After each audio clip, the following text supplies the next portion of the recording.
On today's episode of Gathering the Kings. I love to see other people win alongside me. All in all, I don't ever think I'll stop doing that at any point in time. I think I'll probably do that until I'm 6 feet under.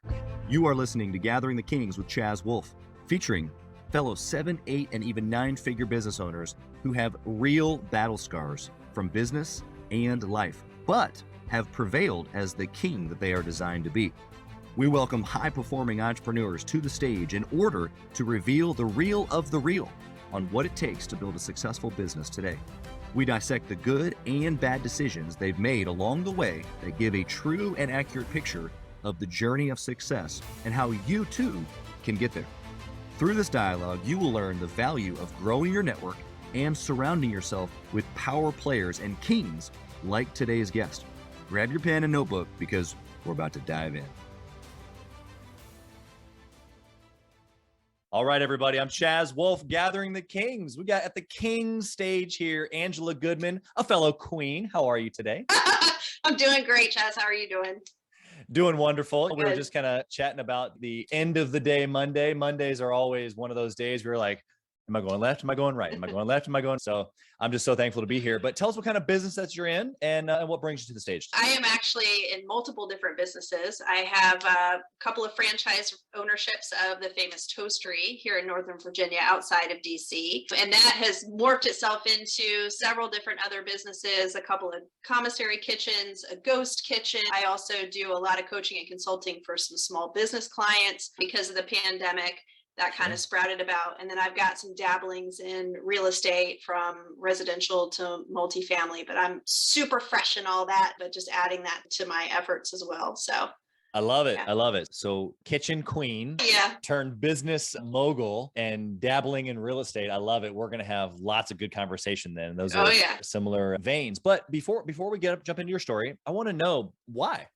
Why all of this? Why did it grow into other things? Why are you dabbling into real estate now? What's the bigger picture for you? Yeah. So overall, the big picture for me is I just like to help other people, to be honest with you. So going into the restaurant business, it was obviously a selfish thing. I love food in a lot of different ways. And then I've taken all of that business knowledge and turned it over to help other people grow their food businesses as well alongside of mine. So that's been great for me. I actually been an entrepreneur from a really young age, probably like the age of 8. Wow. So when I first found out that I loved to do business type things, my mom was a retailer for Nabisco and had products on the shelf, candy products like Baby Ruth and Bonkers, which you probably don't even know because you're a lot younger than me. But at either rate, so she merchandised that stuff. She pulled it off the shelves and I snuck it to friends of mine on the school bus and sold it to them, sold it to them in a corner. So that's how I started my entrepreneurial career. So ironically, food. Also there, but I was gonna say, it's deep seated for you. Yeah, absolutely. And since then, I got a couple of degrees, went to college, decided to work for someone else for 15 years, and then decided that was a bad idea and just get out there and do it on my own. That's right. Yeah. So is the bigger picture for you, it's just in your DNA? Do you ever see yourself stopping? Is there something bigger? Why do you still grind even at this moment? Lots of things going on. So I think the biggest thing for me is I just love to work 7 days a week because I love what I do. Doesn't feel like work to me. And I spend the bulk of my time helping other people to be successful. And I love to see other people win alongside me. All in all, I don't ever think I'll stop doing that at any point in time. I think I'll probably do that until I'm 6 feet under. Yeah. That's awesome. I think that a lot of people, that other, I want to help people, but I asked you twice there. I dug a couple different directions there. And nothing else came out. And so I'm gonna go with that. You actually like to help people. Right. It's a true story. I think that there's a level that there are a lot of people who like to help people, but it's rightfully so, unto their, whatever they feel like they're created for. But what I'm hearing you say is that you're created to help people. 100%, whether it be other business owners, my own employees, family members. That's what I'm here to help people further themselves as I do that for myself. Yeah. Yeah, it's funny. I tossed around this word for a couple of years as I've coached individual clients and stuff. I don't do one-on-one stuff anymore. It was business discipleship, because the word discipleship of really like walking with another person through the ups and downs and all the stuff. And so that's actually what I think about when you're talking is really it's a lifestyle of helping people, not because of necessarily a target that you're trying to hit. Yeah. but because of who you are. Yeah. 100%. I love that. 100%. Yeah. Okay. And you got started obviously in food way before you thought you did. You were side Yeah. hustling candy bars. Oh yeah. But tell us how you got started in the restaurant world. How did all that come together for you? So I actually spent 15 years in commercial HVAC. I graduated from college with a chemical engineering degree and then went Wow. into design work for HVAC and worked my way up through the channels and was managing about a $25 million business before I decided I was making them lots of money, but not making me near as much money as I should have been making. Sure. And so I decided at that point in time, I'd always had side businesses. I started a renovation and remodeling company back in 2001 alongside my now ex-husband. We ran that business together while I worked in HVAC for a number of years. And so I never really bet on myself. I never bet on myself. I always bet on that paycheck. I like to use, I like to go back to Ed Milet's quote, right? It's one of the biggest pieces is that salary that you get. And it's completely a falsehood, right? They do it just to keep you there and just to keep you from accomplishing your dreams. And so I finally decided to essentially bet on myself and went into business for myself in 2016. I found the brand that I decided to invest in from being a regular client and not having something like that to an area of Virginia that I'd moved to. Sure. And I just said, you know what, it's time. I'm just going to take everything I've got and I'm just going to go all in. And that's what I did. Yeah, that's awesome. And I think with a concept like that, it didn't happen like that for me personally with Edible Arrangements, but there's a lot of other folks in the world that it happened like that for, where they thought, oh, this is cool. Or in your case, I love this place, but there's not one in my area. And then you make it happen. And so was that like you made it sound like there was a storm brewing, right? Like I've been running a business successfully. It just wasn't my own. I hadn't bet on myself yet. What was that moment like where you're like, okay, I'm going to bet on myself now? Like, what was the story in that moment? What were you doing? Yeah. What were you feeling? I think the biggest thing, like we talked about, I'm here to help other humans. And I was very shackled in that career because the company itself had a different opinion of how to treat people than I did. Sure. I was one of the managers who was always taking care of people, always providing for their salary, going above and beyond for them to do different things to help keep them engaged in what they were doing and grow their own careers. And the company as a whole didn't have that trajectory. And so, to be honest with you, that real like nugget moment, I had an employee of mine that I believed deserved a position, and the company came back and said, here's the reasons why we're not going to do that. We're actually going to pull the job and we're not going to provide any growth for anybody in that role. And so for me, that was the moment. It was like, okay, this is this new leadership. We had some new leadership in place. And that new leadership just didn't have the same desires that I did in how to watch people grow in their careers. And so I decided it was time to go. It was time to get out. Yeah. Yeah. I think every entrepreneur can relate to that. And I think that us as entrepreneurs, we try to provide a difference of moments for our team, because if we just replicate what burnt us, then we're not going to have any folks on our team either. And I'd love to hear, just because it's the same coin, it's just the other side. I'd love to hear what you've done inside of your businesses, especially in the restaurant world, where there's all sorts of level of skill sets in the restaurants. And so I'd love to hear what you're doing there to keep away from them feeling like you felt working for that big company. So I take very big into personal development, whether it be for myself or be other people. I want to see other people grow. That's the fun thing for me. I mean, it's the rewarding side of things. So I started in my restaurant managing the day-to-day for the first couple of years. I wanted to know the business inside and out. I wanted to know my people inside and out. And I wanted to grow from inside. So I actually started a growth program with my management team. And I had an employee who literally started as a cashier, like 8 hours a week, because that's what worked with her schedule for her children. She is now my general manager. She has been for 3 years. She just bought her first house. Yeah. And she never thought she'd be able to buy a house on her own. Cool. So for me, the thing that I do differently with my team inside my restaurant, and a lot of the reason why I have so much longevity, is because I create new places for them to grow into. So she's my general manager today. I have other businesses that she can grow and evolve into. My kitchen manager that was working for me for about 3 years actually opened my second location for her so that she could grow into that role and run that on her own. So one of the things I've done very differently than most restaurant businesses is provide channels for people to continue their own personal development and grow into their careers alongside me. So that's been super rewarding. Yeah, I love the perspective. I think that without us knowing each other's story at a deep level, that there's a lot of similarities without us even knowing. But you're right, creating opportunities along the way Yeah. Because really, let's just be honest, in the restaurant space, especially if you've poured into them, it sounds like you have, they're going to work to a position to where they're either going to want to move on or you're going to create a new space for them. Yeah.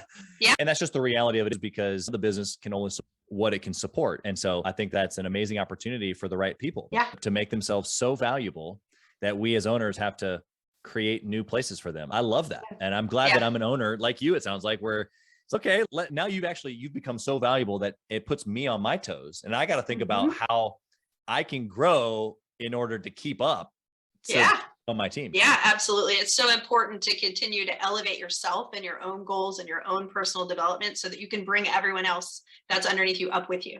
None of us in life should not change. Everybody should change. Everybody should grow and continue to develop over time. Time's one of the things that we can't get back. You can't recover it. So you've got to make sure that you use it valuably. And that's one of my big mantras. All my people know, they're like, listen, you got to go where your time is best spent. And if I can find a place for you, let's do it and do it together.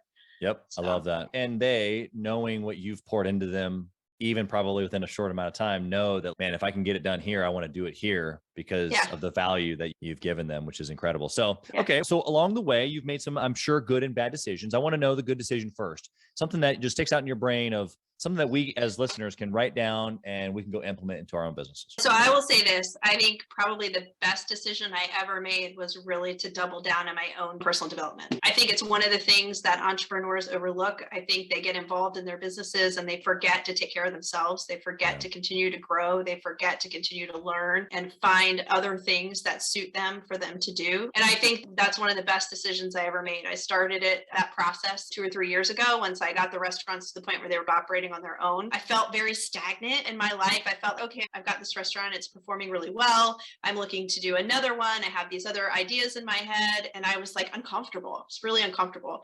And the reason why I was uncomfortable is because I wasn't doing anything for me. I wasn't learning. I wasn't reading. I read a ton now, but I wasn't reading the way I needed to continue to elevate myself.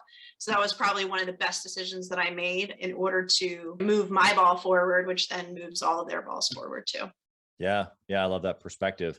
Okay. And so let's flip the coin here and let's talk about something that just was terrible. Something that, man, you could go back and you change it 10 times over. I want to know the nitty gritty. For those who have never been in the food industry, one of the things that you don't have in the food industry is cash flow. It's very hard to cash flow a restaurant. Ain't that the truth? Yeah. It's very hard to cash flow a food business. And when I first got started, I had been used to running other businesses that were very large. And there's a lot of things that you can do that you don't notice in businesses like that because the cash is flowing very well. Obviously established business. It was a Fortune 50 company that I was running a division for. So cash flow was not an issue there. So I quit. I start my restaurant business. The construction process goes over budget. So then I'm pulling to find cash for that.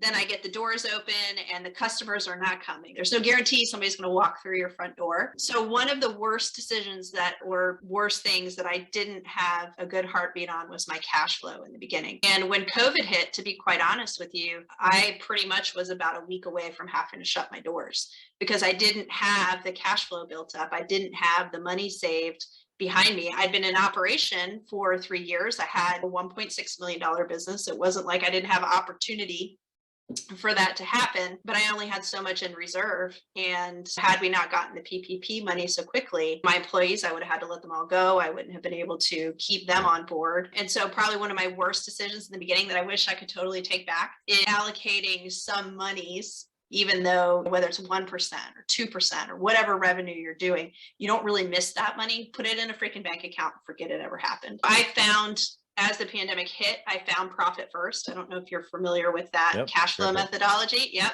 I read that book about that time and I'm like, oh my God, why did I not have this 4 years ago? Why the hell did I not think about it that way? And so I actually dug deep into profit first. I got certified to be a profit first professional. So I actually am certified by Mike McAllowitz and his team to help teach other people how to use it and alter it for their own industries. Sure. But yeah, that's the worst decision I ever made, was not having a better handle on that cash flow, because certainly when the pandemic hit, I didn't have the money. I didn't have the money I needed. Yeah. think a lot of businesses can relate there. It's interesting because a lot of times, especially when the pandemic specifically, a lot of victimization, a lot of external, and I could even take you back to my circumstances there, just we're talking about it, of multiple locations, multiple millions, but having that moment of if sales stop, it all stops. Yeah. Like, you just don't really think in that moment of what could possibly happen to where sales just stop, not slow, but they stop. And so it's in those moments where you start like really thinking and getting creative about, geez, what would I do if that were to actually come to fruition? And so I think that the bigger picture that I want to just give to the listener, just as a benefactor of listening to you and I talk about this, is that, well, if sales never return, then there is no business. It doesn't matter how much you kept in an account. Like, there is no business, but you can be prepared. And so I loved your answer on that. That's why I'm circling back on this, is because if for 10 years I had been more disciplined like you, then maybe I wouldn't have necessarily been able to weather no sales forever, but I probably would have been able to weather more than the time frame of a couple of months and then going, well, geez, what next? Yeah. And so I think that the reality of what you're saying is so small and that most people miss it. Yeah. Yeah. And it's funny because until you're in that, oh shit moment, and pardon my language, sometimes it's just how it is. Until you're in that moment, you're right. You don't think to yourself, could I have done differently to not feel this way when I got here? And it is, a lot of people did. It was a lot of victim mentality when all of that happened. That was not me. I will say that. I'm very proud of the fact that all I did was put my nose down and figure out how I was going to get food out to my customer base so that I could continue to keep revenue coming through the door, even though I had no dining room. So I did a million different things, from online ordering we didn't have in place, to third-party delivery services, to orders to neighborhoods, like 50 neighborhoods. We would go on a Saturday or Sunday morning and just drop food at people's doorstep that they ordered. Came up with a lot of creative things, but until then, I didn't know that. Yeah. Until then, I hadn't written down for myself, make sure you're watching those reserves, because somebody could flip a switch. And I think that's one thing that now I'm so much better for, that all of that happened, because with all of my businesses now, not just that one in particular, but with all of them, that's the tactics I take now, which I didn't take before at all. Yeah, 100%. I think that even I read more of a philosophy type book, but it lines up with Profit First. It's The Richest Man in Babylon. Yeah. Have you read this book? Heard of it. I have not read it, but I have heard of it. Yeah. It's like a 40-page pamphlet basically, but yeah, the principles in there are pretty timeless, which is you pay your purse first, your purse first. And neither here nor there. I love the perspective that you've gotten. It's unfortunate that we both had to go through that stickiness to be able to have it, but now we have it. Yeah. And you've been able to take it into other businesses too. So what decision-making process, or maybe even discipline, do you have now, knowing the experience that you've given to us? I think now I stick to, one of the things I didn't know before either was that I really didn't know that my main purpose was to help people. I didn't really know that I was created for that. That's something that I have uncovered over the last couple of years. And so now part of my process is I look at that first. If I get a business opportunity comes across my desk, if I get a business relationship that comes across my desk, I think to myself, is this number one going to be achieving what I'm here for? And if it's not going to be achieving what I'm here for, then I don't. And I think I'm a person who overcommits. I completely overcommit all the time because I want to help everybody. Yep. So that's what I evaluate first. That's my process. Is this getting me to the reason why I was created here on this planet? And it's very easy to say yes or no to that question. And so I feel like it's important for everyone to understand what really motivates them, what gets you out of bed in the morning, what makes you feel like you want to be your best today, and find that. And then you measure every opportunity you have against that. And that's where you start. Yeah, I couldn't have said it better myself. I love that. All right. Hopefully that you're ready for the speed round here. I want to know, since you've got different industries that you're in, this might be difficult, but I'm still going to press you the same. Okay. I want you to dwindle everything down to one trackable metric that you would only be able to track that one thing forever and ever. What is it? Cash flow. I wondered if it would be that. You probably knew that. Cash flow. My flow in cash. Yeah. And so for the person who is listening right now, they're six figures, they're wearing a lot of hats, they're stressed to the max, just trying to figure out maybe where the next client or the next guest or the next project is going to come from. And here they are hearing me and you talk about systems and people and all these higher level things. And you just say cash flow. It's so simple, but what would you say to that person that I just described? What's most likely, especially with your Profit First training? What would you say right now that they need to hear in order to get them to think like you do cash flow? They need to take 1% of their revenue and put it in a bank account and forget it ever existed. That easy. It's that easy. It's that easy because then there is cash. There is cash available when you need cash, when you've got something you got to get procured, or you have something that's outside of your normal expenses and what you've got going on. You've got cash in the bank account. Take that 1% of revenue and put it in a bank account and forget it ever happened. Don't ever look back. Don't ever look back. There Nope. you go. Okay. Yeah. What book would you recommend? Which this one also might be a no-brainer, but what book would you recommend that a six-figure business owner read to scale? All right. Profit First changed my life. However, I have a new book that I would recommend that is also life altering. And it goes back to a lot of those basics that you just alluded to, like when you're stressed and when you don't know how to handle things and when you don't know how to have good perspective on things. The Power of One More is an amazing book. The Power of One More. And it just came out. It just came out in June, written by Ed Mylett. It's his most recent book. And if you've not read it, I highly recommend it. I'll send you a copy. I got lots of them, but it's an amazing book. And it does take you totally back to basics on what you need just as a human being, how to deal with life and how to apply a one more concept into everything that you do. Yeah. Yep. I love it. Very good. Okay. Do you intentionally network or mastermind with other entrepreneurs? I do. I am actually in a group called the Arate Syndicate. Our coaches are Ed Mylett and Andy Frisella. So I don't know if you're familiar with those two guys, but that's who our coaches are in Arate Syndicate. They founded it back in 2018. There's a little under 2,000 of us in the group, and we learn from those two guys, but the network is powerful. It's a lot of entrepreneurs from small and medium-sized businesses in several different industries. And so it's been great to get to know the majority of those folks and to learn from them and what they're doing. Yeah. Yep. I know several guys and now lady. Yeah, now lady. There's not many of us ladies in Arate, but there are quite a few, and they're all pretty amazing.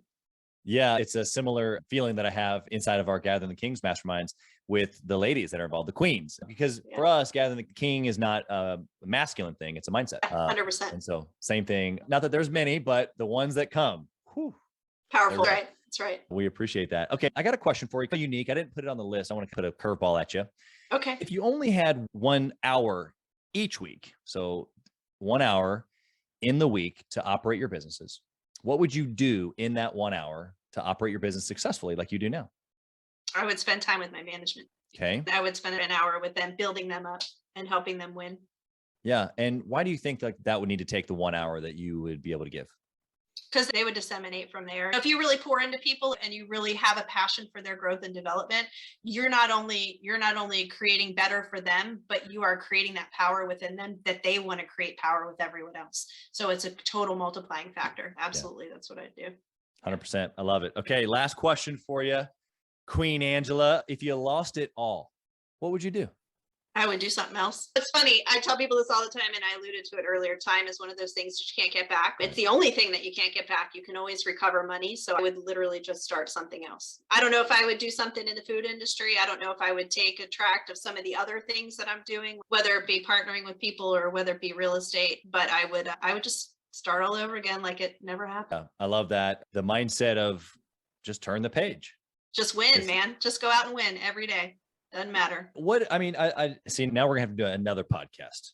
So transition, take a deep breath. Listeners, grab a drink of water, come back. Part 2 is going to start here on winning. Yes. Angela Goodman, welcome to the stage. But in all seriousness, winning is a topic that is near and dear, because I find that there are people who hate to lose and there are people who love to win. And I'm a love to win person. And so I'm curious to know what you think about what I just said, hate to lose or love to win. Which one maybe you think that you are. And I got some other questions about winning. So let's start there first. All right. So I am a love to win kind of person.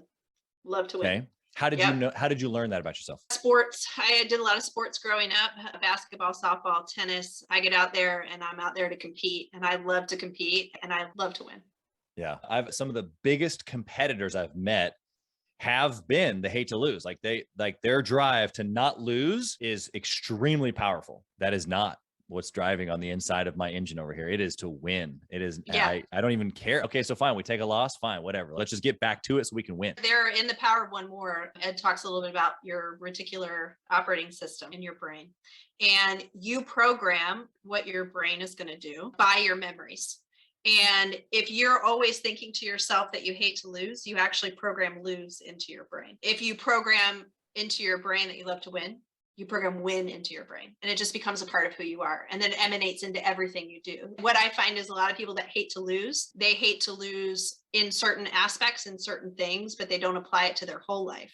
I love to win, and I apply it to everything. I apply it to every communication. I apply it to my kids. I apply it to my family. I apply it to helping other people. I apply it to my businesses. I still play competitive tennis. I apply it to that. So it becomes something that you apply to everything when it's a love for winning. When it's a hate to lose, you only apply it at the times you feel you're competing, if that makes sense. Yeah. Oh yeah. Yeah. No, it runs deep. And I think that there's a benefit to being negatively motivated or positively motivated. We move out of fear, but I love what you just said there as far as how he describes that, because he's right. I think that over the course of time, for me at least, winning has become an obsession. I even have this coin little phrase. I have it inside of one of our workbooks, that confidence is the drug and that winning is the dealer. I like that. I like that.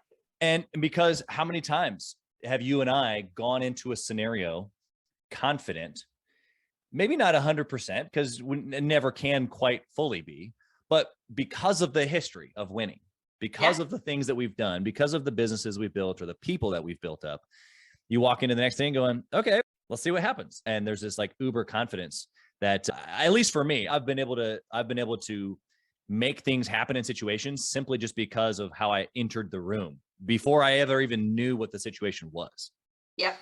Yeah, and that is the case. You build yourself up. And I know I talked a lot about the pandemic and how difficult that was. That was actually a blessing. And the only reason I say it was a blessing is because I didn't know before that I was that strong. And so now I walk into the room with my businesses, or I have something that's not going right, or I have something that I would like to see a different outcome with. I know I can make it better. I know I can, because I've already done it. So 100%, that's part of your memory system. It's part of the feeling. You bring those feelings back, you anchor them in, you feel that win, you turn it into something you can feel and see and touch again. And then it becomes something you just repeat every single day. Yeah, I love it. Yeah. Angela, how can the listeners connect with you? How can they find you? They want to get to know you better. How can they connect? So they can find me on Instagram, Angela Goodman _VVG on Instagram. They can also find several of my businesses. If you like breakfast and lunch food and you're in the DC area, come to Famous Toastery in Ashburn. So I'll put those up there as well. And then they can also find me on Facebook as well, Angela Jones Goodman. There you go. Yeah, I had a friend of mine, actually had him on the show here, but I'm pretty sure he's in DC. He might be on the Virginia space, or I don't remember exactly, but I'm gonna have to tell him about your space. So come over and take his wife and children to your breakfast. Yeah, tell him to come on over to Ashburn. I'll treat him right. That's right. I just so appreciate your time. Like you said, time is the most precious thing that we have. You being very generous today, not only just with your time, but your knowledge. And man, I feel like we crushed the time down into one of the shortest ones, but hardest hitting. If I'm the listener right now, I'm like, shut up, Chaz. Let me just pause and hit the replay button. So I hope that they do, and I hope that they can pull out plenty here. So thank you again for your time. We wish you absolutely nothing but success and all that you're pressing your hand into, especially even those new real estate deals you're getting into. Yeah, thanks, Chaz. Have a great one. Thanks for listening to Gathering the Kings. We hope you got a ton of value today and learned a thing or two about taking your business to 7 figures and beyond. If you desire more and want a community around you to help you get there, I want you to go to gatheringthekings.com. That's gatheringthekings.com. And I want you to apply for our next Becoming a King 90-day intensive. We are extremely exclusive by nature as a group. What that means is that we're really wanting only the entrepreneurs who take their business and targets super serious to apply. So if that's you, you think you got what it takes to level up your business, I want you to go to gatheringthekings.com and apply. And we will see you on the other side.